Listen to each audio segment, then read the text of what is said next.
Ya yang idealistik udah pasti Anies memimpin gerakan perubahan sampai 2029 dengan salah satunya mendirikan partai politik atau ormas ya, dan akhirnya juga akan menuju partai politik. Kalau yang rasionalistik adalah tetap menggunakan kendaraan orang lain, tetap di panggung politik walaupun lokal yaitu gubernur DKI, sehingga tetap akan memelihara spirit untuk 2029. RG sangat menyayangkan bila Anies Baswedan maju di Pilkada DKI dengan dukungan Partai PKS. Ia merasa kecewa karena Anies akan melewatkan kesempatan untuk mendeklarasikan partai baru demi menuju pemilu 2029 mendatang. Karena nggak ada kesempatan lagi, Anies misalnya mengatakan saya akan pimpin partai baru untuk masuk ke dalam politik 2029.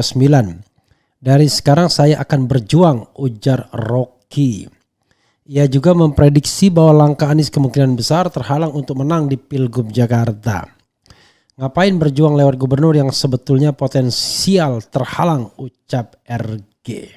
Tapi bagaimana berpikir tentang nation, tentang nasionalisme, tentang negara ini ya, yang diporak-porandakan dengan kepemimpinan yang korup, kemudian para elit yang menggaruk keuangan negara, tambang-tambang dan lain sebagainya, sehingga diperlukan sosok pembaruan, termasuk memberikan pembaruan dalam hal berpemilu agar tidak lagi segentong-gentongnya sebabi-babinya, kan begitu.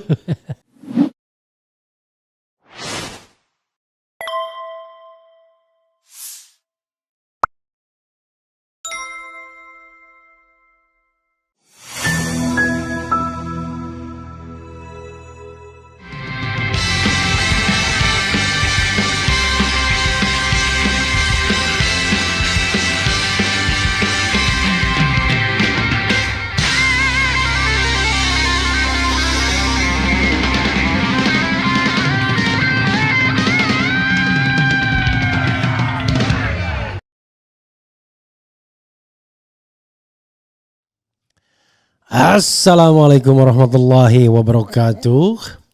Sobat RH sekalian, jumpa lagi kita di channel yang keren ini.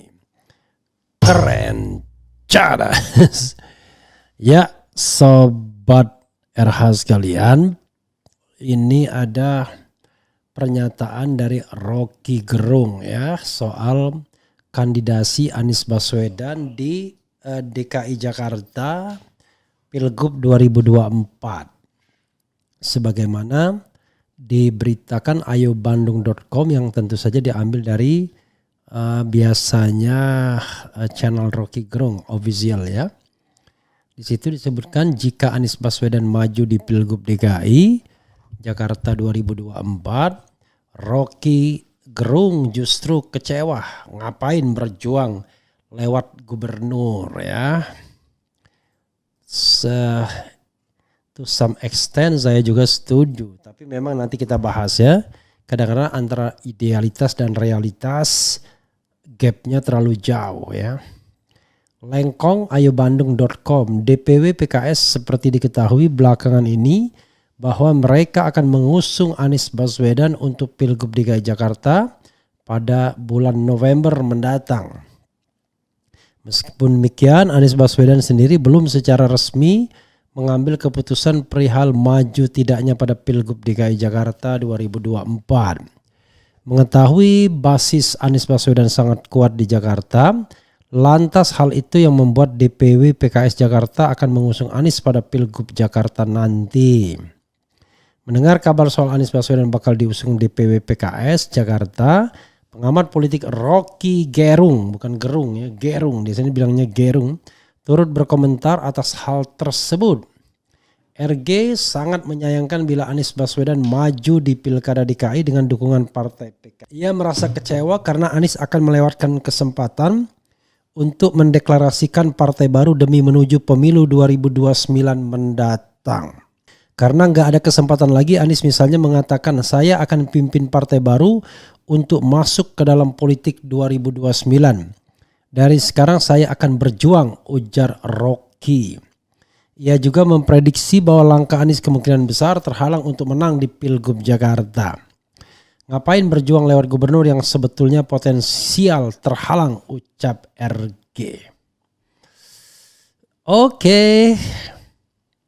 Itu satu sekuen ya dari pendapat Rocky Gerung yang sebelumnya dia juga mengatakan kalau konglomerat oligarki pada takut kalau seandainya Anies kembali ke Jakarta. Jadi ada juga pernyataan yang saya baca seperti itu. Oke, sobat era sekalian, memang ini a matter of pilihan ya, a matter of choice. Ada spektrum yang paling ideal, ada spektrum yang barangkali lebih rasional atau lebih pragmatis, tergantung sudut pandangnya. Kalau idealnya, ya Anies Baswedan memimpin perubahan dari luar pemerintahan dengan membentuk partai politik. Karena hanya partai politik yang diakui sebagai entitas yang sah untuk berlaga di pemilu ke depan 2029, memasukkan orang-orangnya di parlemen dalam formal politik ya bernama DPR. Tetapi kalau seorang hanya Anies seorang dan hanya menunggu kendaraan politik orang lain, walaupun kendaraan politik itu mewah, tetap saja punya orang lain dan bisa suatu saat kendaraan politik itu diminta atau ditagih sewanya. Nah, berbeda kalau Anies mendirikan partai politik dan memimpin partai politik tersebut dan di mana assemblingnya sudah dilakukan oleh para relawan, maka Anies punya bargaining position yang jauh lebih kuat nantinya. Tapi memang mendirikan politik seperti ini ya membutuhkan jalan terjal. Membutuhkan dalam tanda kutip menjadi gelandangan politik. Nanti hinaan orang akan datang kan. Menjadi orang yang sangat rewel dengan fenomena politik sekarang. Karena memang harus bersaing untuk merebut panggung politik. Karena biasanya panggung politik lebih mudah diambil, direbut oleh para penguasa yang sedang menjabat. Media-media terutama media mainstream misalnya lebih suka meliput memberikan panggung itu kepada para pejabat-pejabat utamanya presiden tentunya dan para menterinya serta gubernur-gubernur di daerah tertentu. Nah inilah yang tentunya membuat Anies kemudian menjadi dilematis. Di satu sisi dia bukan orang yang kuat secara ekonomi seperti Surya Paloh, Haritanu ya. Kemudian siapa lagi yang bisa membuat dan mempertahankan partai politiknya dengan biaya yang dia keluarkan. Anies tidak pada level itu. Tapi Anies punya keunggulan bahwa masanya lebih organik, lebih real, lebih partisipatif. Ya kita tidak tahu ya nanti kalau seandainya disuruh untuk bergotong royong finansial, kalau semangat semua. Kalau Anies menjadi gubernur misalnya, pertama ya kalau menang. Kalau kalah makin hancur dia. Tapi kalau menang pun Anies akan diberi kota yang bernama Daerah Khusus Jakarta. Karena kota itulah maka akan berat bagi dia untuk memimpin partai politik yang levelnya harus berbicara dalam tataran atau tingkat nasional. Tidak bisa hanya berpikir tingkat lokal saja. Harus tingkat nasional.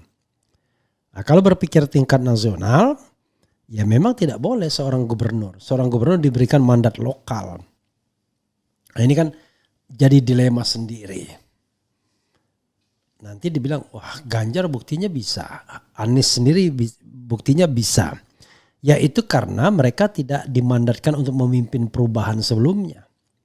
Mereka hanya datang untuk ikut berkompetisi. Lalu membawa tema macam-macam termasuk Anies perubahan. Tapi ini tidak. Kita tahu di depan mata kecurangan pemilu akan berlangsung kembali. Dan kalau tidak dirombak strukturnya dari sekarang, ya siapa yang akan mengerjakan proyek tersebut? Atau katakanlah nanti Anies memimpin partai politik sembari menjadi gubernur DKI. Justru akan muncul yang namanya potensi abuse of power atau conflict of interest. Ya, serba salah. Tetapi saya mendengar kelihatannya ya dua skenario ini akan dijalankan semua. DKI 1 akan terus partai politik akan dibiarkan untuk tumbuh dan berkembang secara organik sebagaimana sudah disiapkan oleh Robi Nur Hadi ya yang kemarin kita undang. Jadi betul seperti kata salah seorang relawan ya Riko Santoso mengatakan ya terserah Mas Anies. Jadi enak ya kalau ada relawan-relawan yang loyal itu terserah Mas Anies. Maka akhirnya ya kita hanya menitipkan pesan apapun pilihannya jadilah man of value. Orang yang punya nilai. Bukan orang yang tidak punya nilai. Nah, Anies akan berharga kalau dia masih menjadi man of value. Dimanapun dia berada. Entah nanti menjadi gubernur atau menjadi ketua partai oposisi so-called ya. Itu yang bisa kita share ya. Jadi apa yang diharapkan atau diopinikan oleh Rocky tidak salah. Tetapi itu pun pernah saya harapkan dan pernah saya opinikan bahkan hingga hari ini. Tetapi saya berusaha mendengar dan menyerap aspirasi para relawan dan para tokoh memang rata-rata memberikan atau katakanlah mendorong Anies untuk berlaga di DKI 1. Sedikit sekali orang yang mengatakan jangan. Karena itu ya kita akan lihat bagaimana hari ke depan walaupun bisik-bisik tetangganya konon sudah ada partai yang akan mendukung Anies dan itu sudah cukup 20% kursinya. Jadi begitu sobat era sekalian. Oke, coba kita lihat ya. Leni Chandra Asri, aku juga kecewa Hicks ya kan. Bukan aku ya. Aku sebagai warga Jakarta dukung Abah Jakarta 1 bikin Jakarta lebih hebat dari IKN di tangan Abah Anies ya. Ya tentu beda ya kepentingannya dengan apa yang dikatakan Rocky. Biarkan Rocky kecewa, yang penting warga Jakarta bahagia. Warga Jakarta bahagia. Ya Anies kan tidak hanya untuk Jakarta levelnya, itu yang harus kita pahami dari omongan Rocky ya. Kemudian cocoklah kalau Pak Anies Baswedan kembali jadi gubernur DKI biar menuntaskan program bagusnya di DKI. Seandainya pun di 2009 tak dicalonkan sebagai capres, terus apa masalahnya? Kita tidak tahu masalahnya apa, tapi saya kira masalah bagi Anies ya. Karena memang tujuan Anies adalah kembali ya, I shall return in 2029. Memang itu ininya maksudnya kan, kenapa dia maju ke Pilkada DKI kan. Kemudian nyimak ya. Ya enggak apa-apa Pak Anies nyagup daripada Jakarta dikuasai oligarki, hancurlah negeri ini. Kemudian Abah Anies Jakarta 1 rebut kembali perumahan Kebun Bayam ya. Milik rakyat kecil Jakarta, Kampung Bayam ya. Cadas Bang RH. Biar busuk sekalian bror kalau dia yang orang yang mimpin DKI. Padahal kan biar Jakarta tambah hebat. Oke. Love Anies. Insya Allah ada figur yang berkarakter seperti Anies untuk maju di Pilpres nantinya. Oke. RG emang peduli warga Jakarta sengsara di bawah boneka istana. Yang penting junjungan RG Pangeran Cekes AHY yang bersinar di 2029. Justru karena dia ingin Anies masih bersinar ya, makanya dia ngomong begitu kan, terbalik malah. Semoga Anies dukung calon independen. Assalamualaikum, maka hadir Bang Refli. Buatmu yang kecewa Anies nyagup berarti lo egois. Coba pikirin warga miskin Jakarta terutama Kampung Bayam yang diusir sekarang hanya Anies pemimpin terbaik. Kalau kita bicara egois dan tidak egois ya relatif sesungguhnya bergantung kepentingannya apa.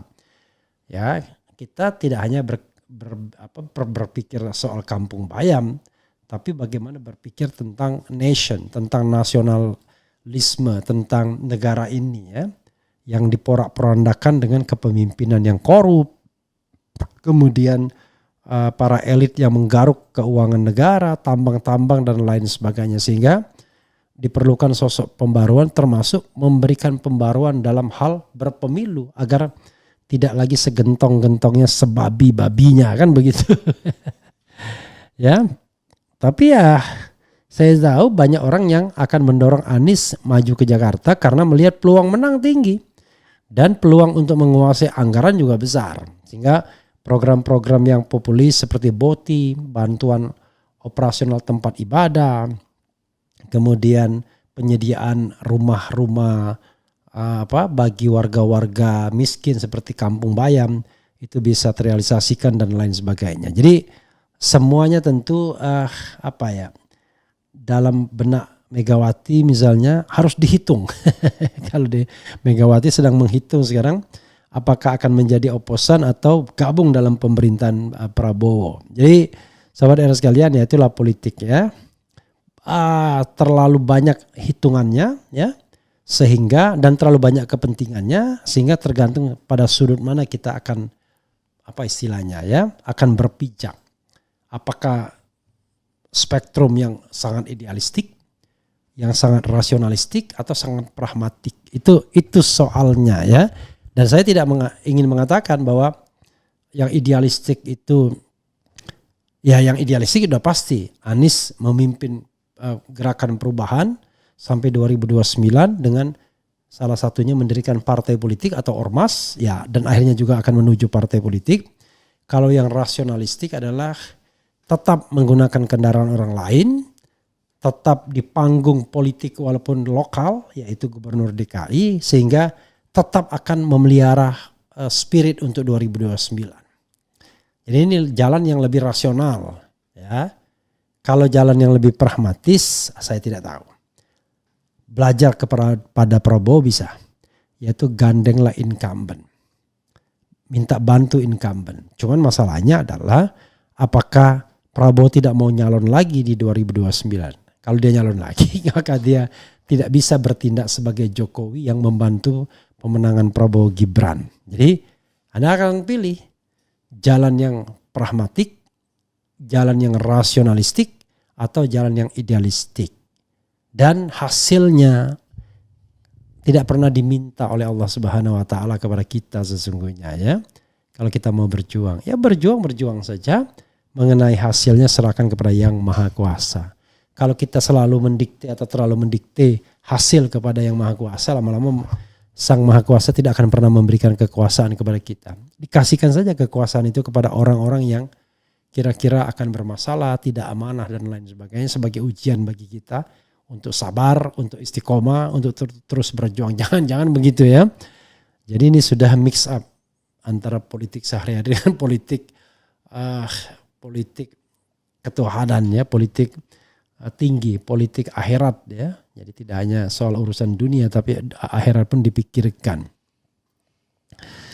Kemudian ya udah, tapi yang jelas banyak sekali pendukung Anies di sini, jadi susah melawan arus itu ya. Kemudian coba, saya warga Jakarta mau punya gubernur Anies, ya wajar kalau penduduk Jakarta ya. Dukung Dharma Pongrekun yang berani menolak pandemi 3T, ada juga. Saya kecewa kalau Anies nyagup, ada juga ya yang bilang begitu. Anies babe gua dicintai anak-anak Betawi ya. Jadi memang akan selalu pro dan kontra, apapun hasilnya nanti kita akan lihat keputusan Anies ya pada hari-hari ke depan ini. Itu saja sahabat era sekalian, mudah-mudahan semuanya baik-baik saja dan kita tetap mendapatkan pemimpin yang terbaik di level manapun. Wassalamualaikum warahmatullahi wabarakatuh. Cheers.